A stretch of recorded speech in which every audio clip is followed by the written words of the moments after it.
Hi, I'm Mark Barsamian.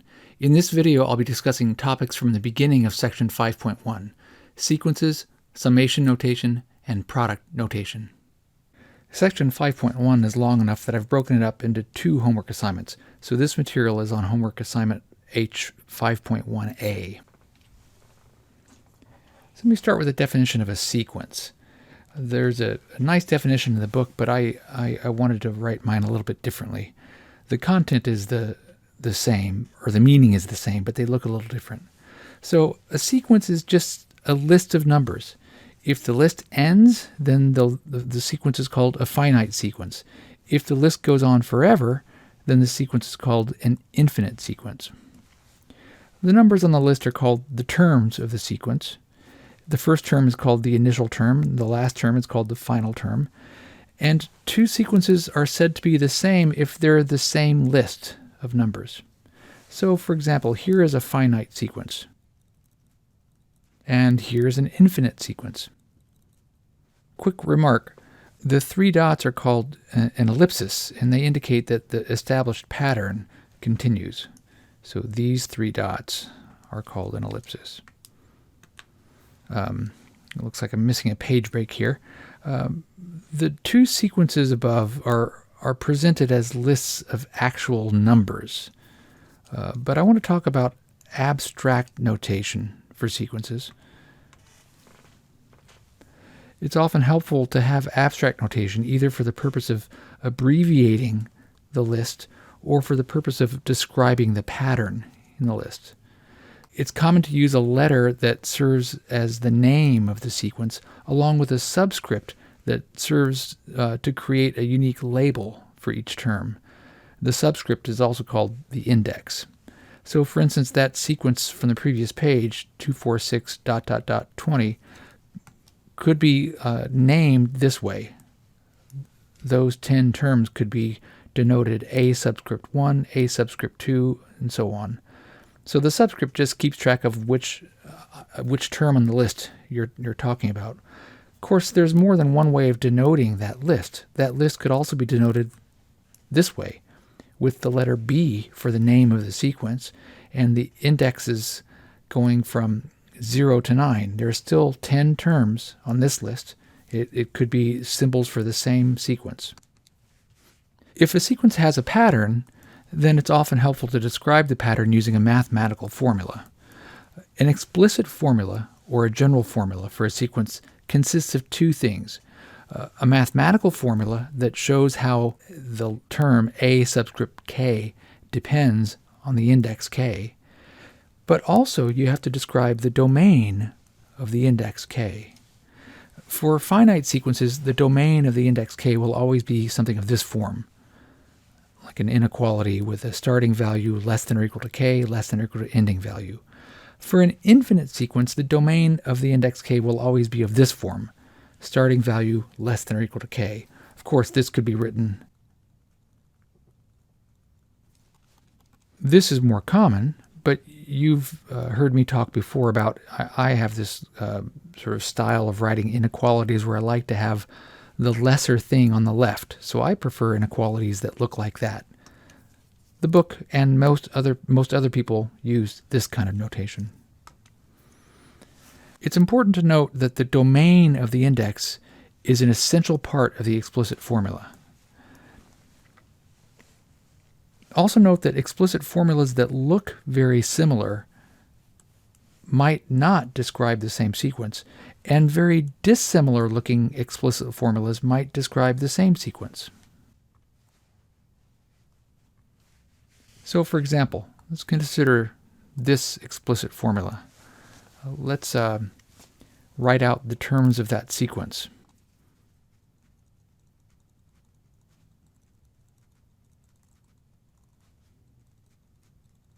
So that formula describes this sequence. That's the sequence from the previous page. The names for those terms are shown here. Now let's think about this explicit formula. This looks just like this explicit formula. The only difference is the description of the domain.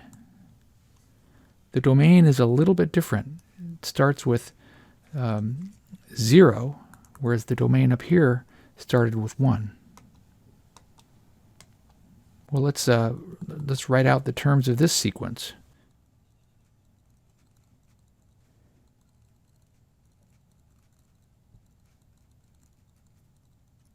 Now let's think about this third explicit formula. Looks very different. It has a B instead of an A, and it has this weird looking formula, and it has a very different looking domain. Well, this formula describes the following sequence.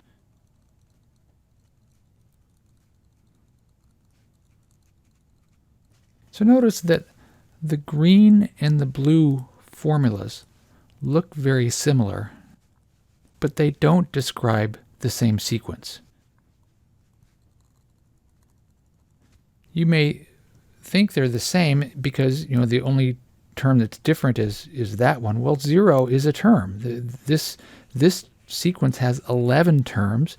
This sequence has only 10 terms, so they're definitely not the same sequence. Whereas this sequence and this sequence are the same. So even though this formula looks very different, it's the same sequence. So it's a different looking formula, but in terms of a sequence, the blue sequence is the same as the red sequence. As our first example, we're going to write the first 5 terms of the sequence defined by this formula. Now keep in mind the first 5 terms begin with k equals 0.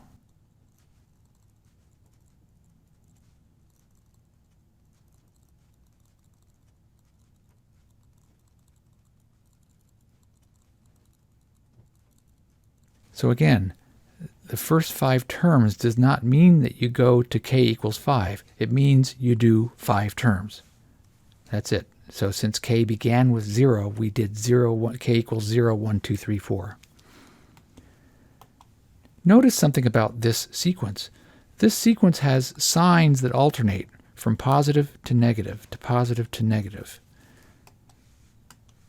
That's caused by this expression in the formula for a subscript k, that minus 1 to the k power is equal to negative 1 when k is odd, but it's equal to plus 1 when k is even.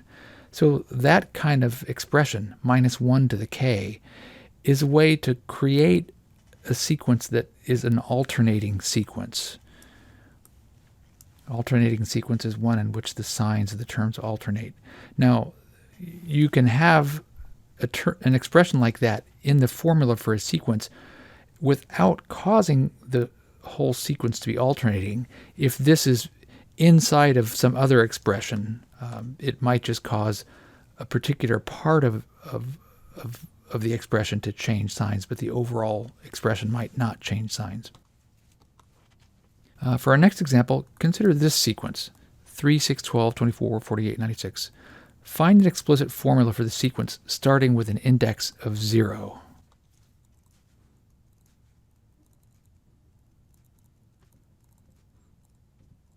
Well, notice those terms are all of the form 3 times the power of 2. So I could write this as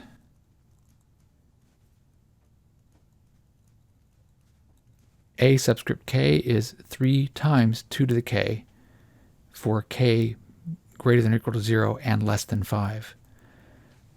Question B, find an explicit formula for the sequence using a starting index of 1. I'm going to use the letter B for this. There you see that we have a different looking formula. It starts with an index of 1. I need to have 5 terms in it, so it's got to go all the way up to 6. And I can fix the fact that my indices are sort of 1 greater than I would like them to be by just simply subtracting 1 when I use those indices in the formula. Let's go on. I want to talk about summations now. This definition is just grabbed right out of the book.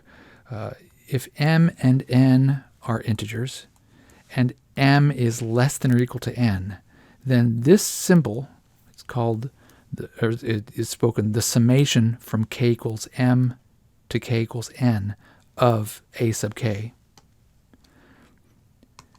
This symbol is the sum of all the terms in that sequence. Notice that's a sequence of terms. And the summation means the sum of all the terms in that sequence. So this blue circled thing is a sequence, and this red circled thing is the sum that's denoted by that symbol. That sum can be written using that summation symbol, or it can be written in this form, which is called expanded form. There's some additional terminology.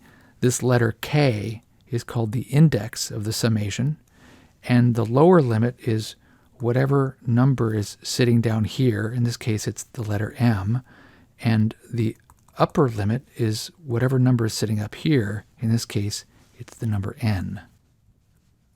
So summation notation is simply an abbreviation. Here's an example that doesn't start about summation, but it'll get there soon enough. So part A is write the first 5 terms of the sequence defined by this explicit formula.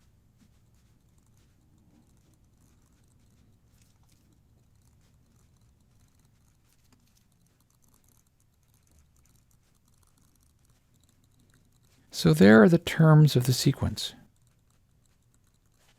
So the sequence would look like this. Okay, let's go on. Question B. Write this summation in expanded form and find its value. Well, that means that we have to have a bunch of terms that look like that, starting with the one that has k equals 1 and starting with the one that has ending with the one that has k equals 4. So this symbol just means this. That's what that symbol means. Again, it's a bunch of terms that look like that, starting with the one that has k equals 1, ending with the one that has k equals 4. Now notice that on the previous page, we built some terms like that. We built, starting with the 0th term, we built the terms 0, 1, 2, 3, 4, k equals 0, 1, 2, 3, 4, the first 5 terms. And that sequence that we made was just a list of numbers. In this part, we've got the terms of that sequence with plus signs parked between them. So these plus signs here, here, here are part of the sum. They're not part of the sequence. Well, we're supposed to find the value of this sum. So that sum symbol represents the number 104. Question C. Write this sum in expanded form and find its value. Well, this sum symbol, again, means to write a bunch of terms that look like that, beginning with the one that has k equals 3 and ending with the one that has k equals 3. Well, hey, that just means one term.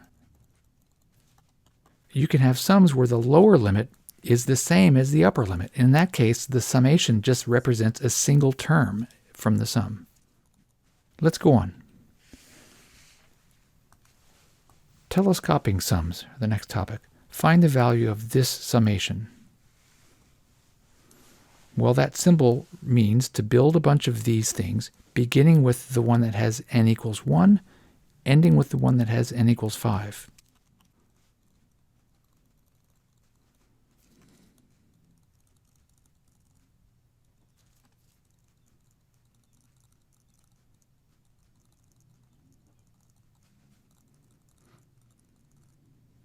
So there's our sum written in expanded form. Now let's simplify this.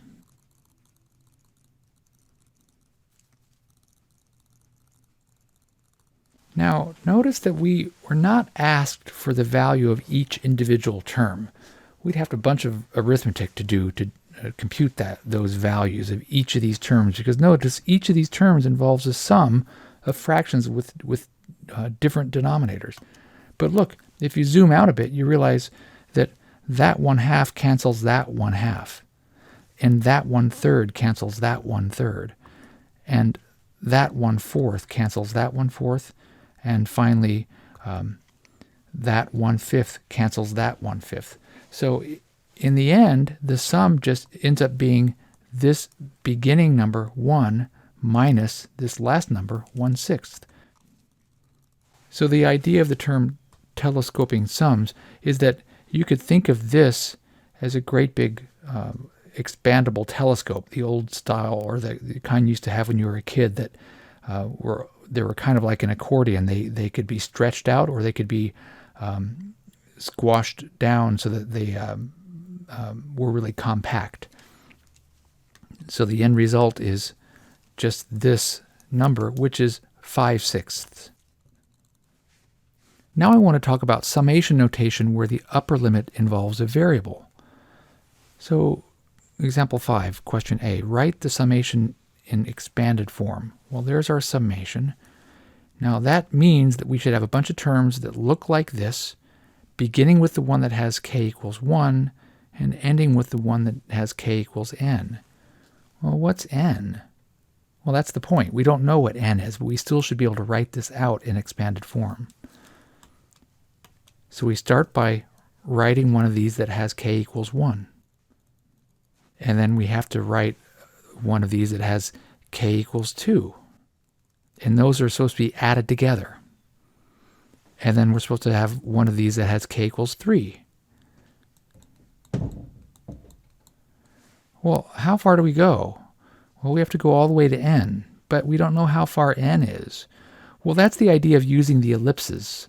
We don't know what the number n is, so we just show enough terms that we establish the pattern. Once we have the pattern established, then we can do ... and the final term. So there are a bunch of terms that look like that, and they start with the k equals 1 term, and they end with the k equals n term. In question B, there's a typo. I meant to have this be n equals 2.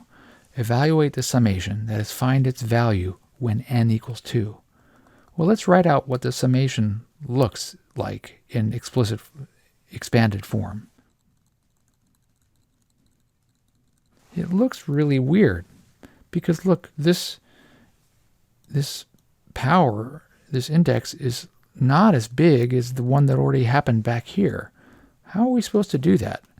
Well, realize that what this notation means is not that you're really going to have this term and a bunch of terms and this term.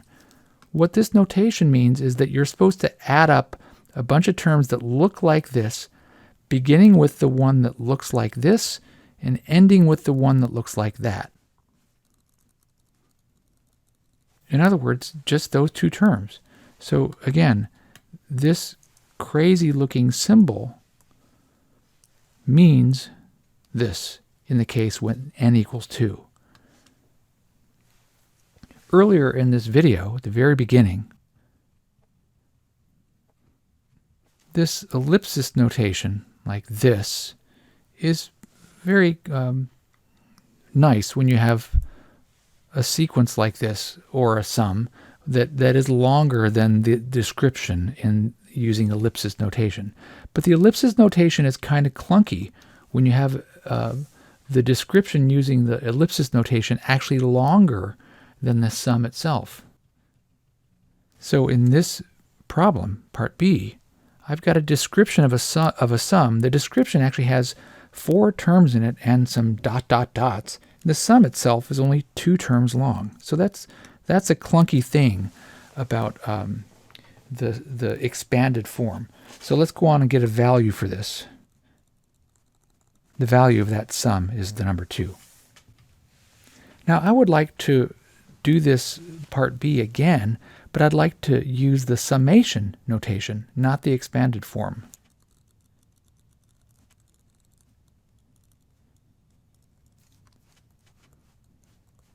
So the question was to evaluate the summation when n was the number 2. So there you can see that I've written the summation notation with the number 2 taking the place of that n up there. Well, this notation is a little bit less misleading than this notation. Remember that this expanded form with the ellipses made it look like we were going to have at least 4 terms in our sum. And it was kind of confusing that we didn't. We only had 2 terms in our sum. Well, you look at this notation down here, this summation notation says just build some terms that look like that, starting with k equals 1, ending with k equals 2. So it doesn't give you the wrong impression about how the result's going to look.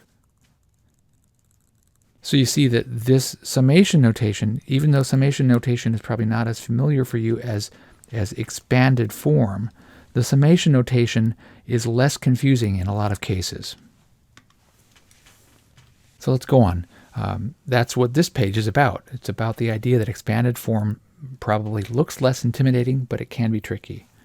So here's another example of a sum that's presented in expanded form. We have to find the value of the sum when n equals 2. Well, that's just like the problem that we just did. So this expanded form is telling you what the pattern looks like and where it ends. It ends with 1 over n squared. Well, we've got n equals 2, so we're supposed to copy down, we're supposed to write down terms that follow this pattern, beginning with 1 over 1 squared and ending with 1 over n squared, whatever that is.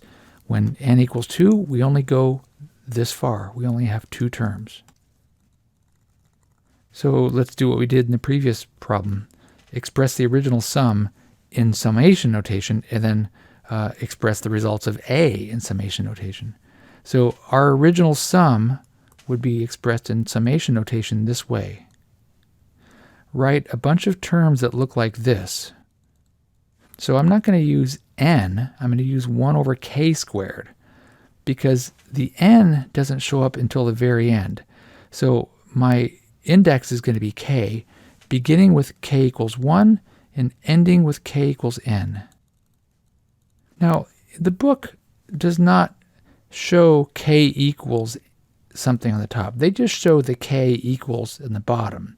In the top, they would just use the letter n by itself. They wouldn't say k equals n. They would just say n. But I find it kind of helpful to just put k equals on the bottom one and also k equals on the top one. So there's our summation notation.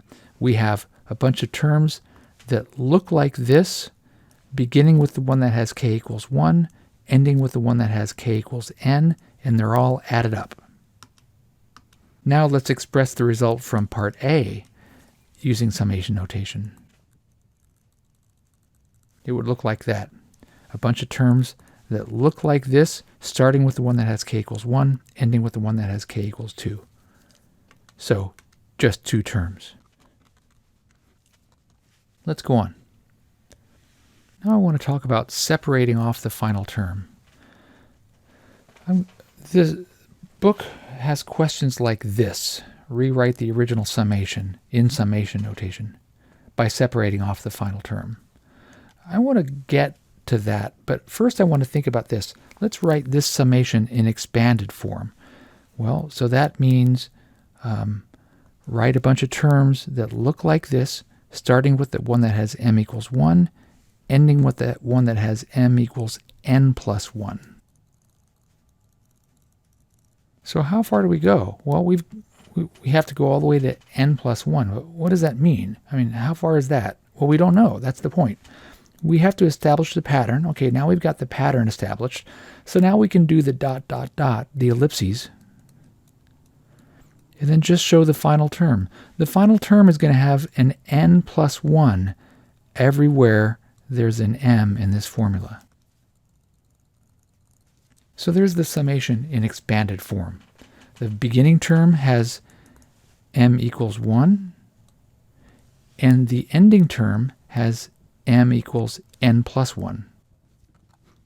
Now I want to use a term that they don't use in the book here. I would like to unhide the second to last term. Notice this is the last term. What's the term before that? Well, it's hidden. It's in that abbreviated ... let's just unhide it.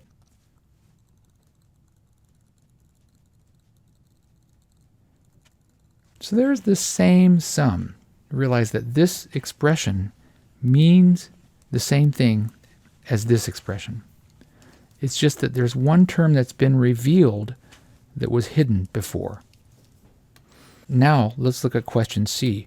Question C says, rewrite the original summation in summation notation by separating off the last term. Well, that's the idea of what we did in B. See, we've got the last term written separately, and then this stuff is going to go into a summation.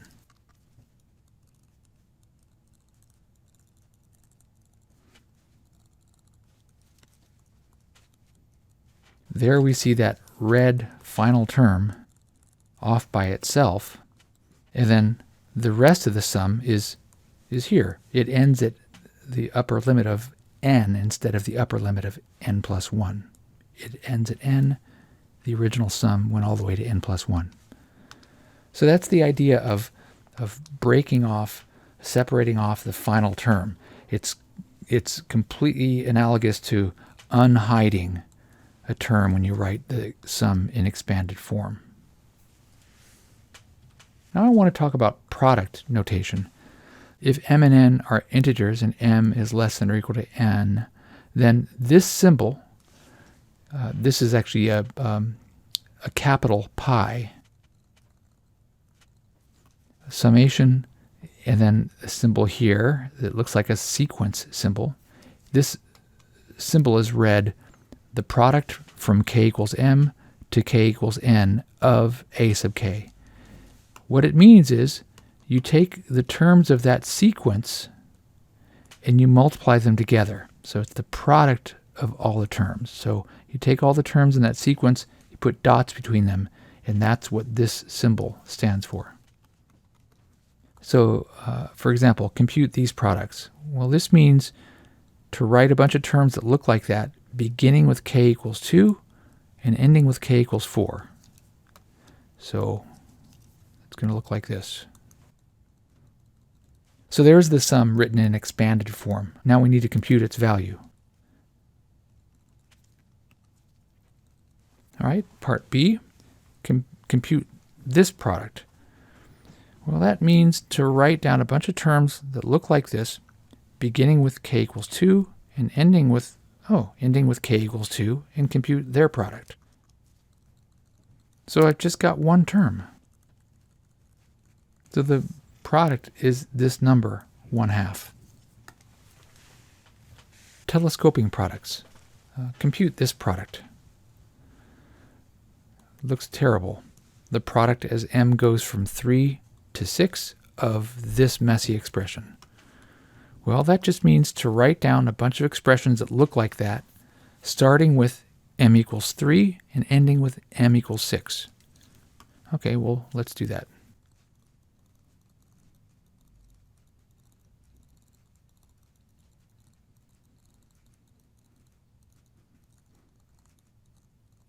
All right, there's our product written in expanded form. Let's simplify this.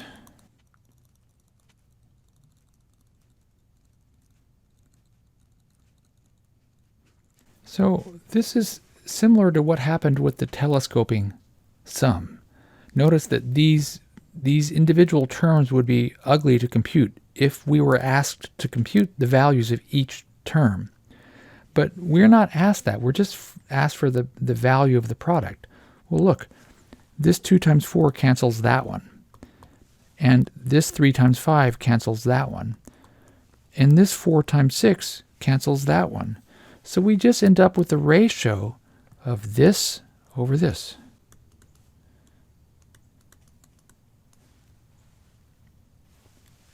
Let's go on. So for our last example, I want to do something just like what we did with the summations. I want to point out that expanded form probably looks less intimidating, but it can be tricky. It looks like I have a typo. This should be times.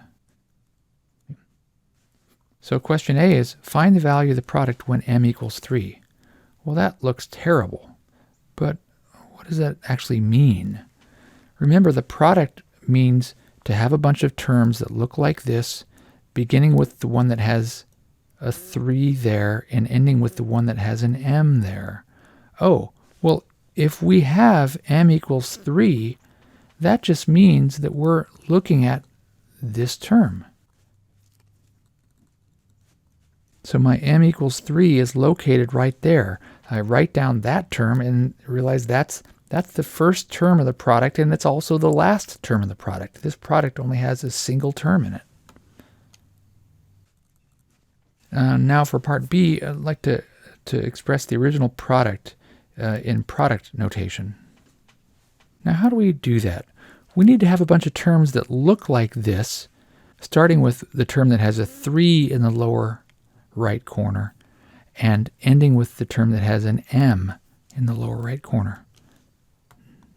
Well, I don't want to use the letter m to describe my terms because m is actually going to be used to describe the endpoint. So I'm going to need to describe my terms with the letter, well, some other letter, not m. So maybe I'll use k.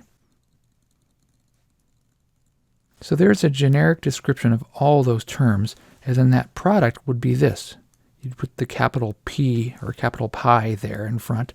You'd start with the k equals 3 term, and you'd end with the k equals m term. So this is a way of writing this. Notice that in this product notation, I have separate the idea of the description of the terms and the description of the endpoint, the upper index, sorry, the upper limit, I guess. The upper limit is m. The description of the terms involve k. Whereas in this expanded form up here, the generic description of the terms was here. It was also the description of the ending term. So that's actually one thing that's confusing, or can be confusing, about the expanded form, is that you have tangled up the idea of a general description of what your terms look like, that is this formula, and a description of when they're supposed to end. Oh, well, they're supposed to end there. So let me say that again. Down here, we have a generic description of what the terms look like, and then separate from that, we have a description of how they end and how they begin. And then as the last question, let's express the result from A in product notation. Well, that would be just write this down, but tailor it to what we did in part A. That's how it would look. You see that there's the generic description of the terms, and then the first term has to have k equals 3, the last term has to have k equals 3. Oh, there's just going to be one term, the term that has k equals 3. Well, that's the end of that example, and that's the end of the video. Thank you.